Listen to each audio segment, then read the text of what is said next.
It feels good to be back with some InuYasha. Never would have I thought I would enjoy this series, since it's kinda girly and has a strong romance aspect to it. But now that I'm a bit older, into slice of fluffy erotic stuff, I gotta say, this time is a jewel to be preserved in time. So you broke the jewel? This show aged well in every aspect, and its shown in a retro style only adds to its charm by making it so interesting and different than anything I've witnessed in the last decade. Granted, InuYasha came out in the year 2000, so yeah, back then anime was a bit different, and yet very much faithful to archetypes and cliché. Get undressed. Oh! Why did you... You're such a pig. Nowadays, every big shonen is a bit of fan service and some skimpy revealing outfits, making the show look dirty and kinda risque, since the targeted audience are young teens. Well, teenage boys are horny, and there are plenty of disgusting old men watching this stuff, alongside only average 20-year-olds. So yeah, I like fan service. Also, I really like how this anime looks like a porno. I mean, all popular shonen have a lot of fan service and partial nudity, but InuYasha has this retro, early 2000s aesthetic, and looks kinda dirty and adult-oriented. So many scenes when Kagome is taking baths and reveals her pale, delicious frail skin.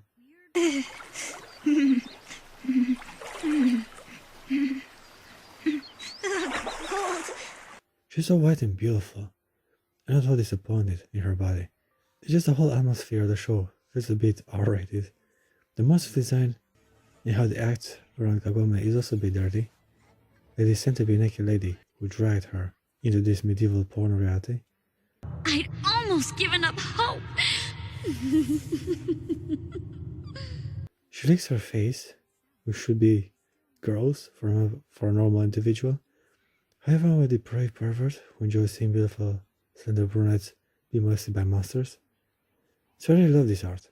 Kagome is also such an entitled princess. She gets everything and everyone seems to either like or respect her. The villagers gave it to me.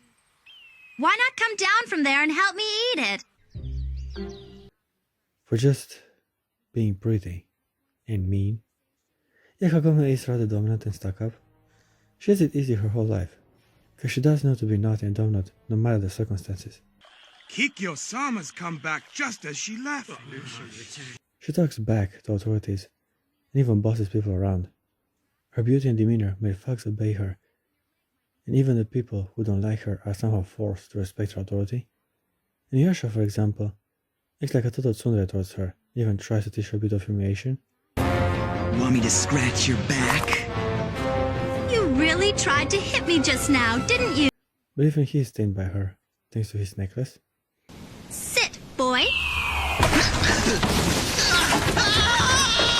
One single phrase from Kagome, our fearless demon, is forced to lay on the ground.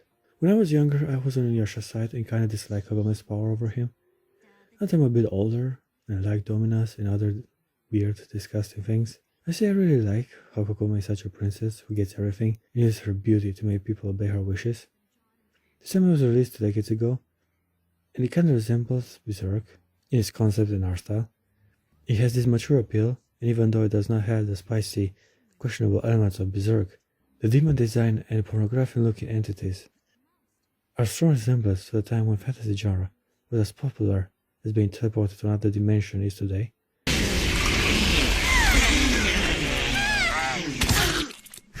We have so much isekai and harem this decade, it feels kinda good to go back to a time when you didn't have to die to get a harem in another fantasy world.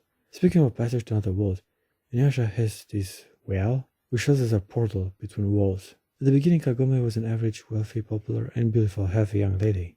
I'm Kagome Higurashi. I thought I was a normal girl, least till I fell in a well and came out in feudal Japan. And now she's the chosen one, the reincarnation of a fallen priestess and the owner of a secret jewel. Yeah, I guess Kagome is a normal girl we can all relate to. I still think she's raped from Sailor Moon. After failing to bang Tuxedo Mask, Ray got jealous at Usagi and ran towards the shrine and nestled it herself.